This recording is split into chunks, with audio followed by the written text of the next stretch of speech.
Good morning, everybody. Scott Mayboy here, your financial Sherpa. Hope you all having a great day. Beautiful day out here on the beach in Winthrop.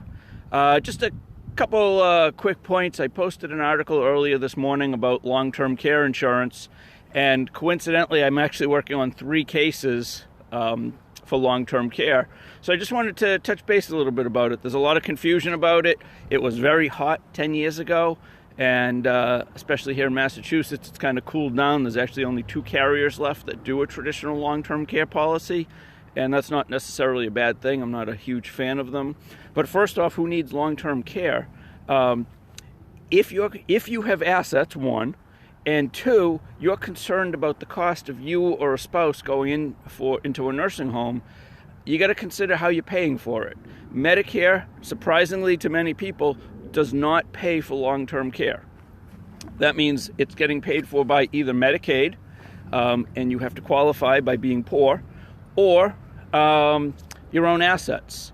So many of the people I work with could afford to self-fund long-term care, but why would you?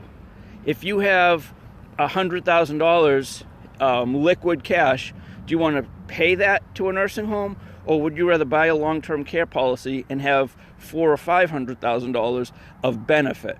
Now, in the old long-term care policies, the big fear was you don't use it, that money you've paid into it is lost. That's a real concern.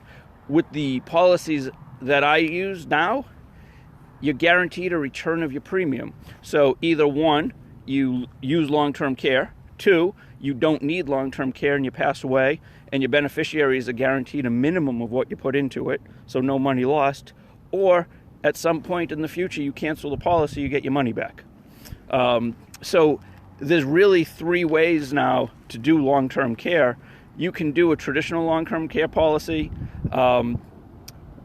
you can do a hybrid long-term care policy, or you could do what's I would call a long-term care rider. But the last 2, the rider and the hybrid, give you a lot more flexibility, a guaranteed of rates, the chance to return your premium. So that is the favored way I would recommend. The other thing to keep in mind, in Massachusetts, there's only 2 ways to protect the house, the equity in your house if you go into long-term care for Medicaid. That is either with A, a trust, or B, a long-term care policy. And the trust has, depending on who you ask, a 5 or a 7-year look back.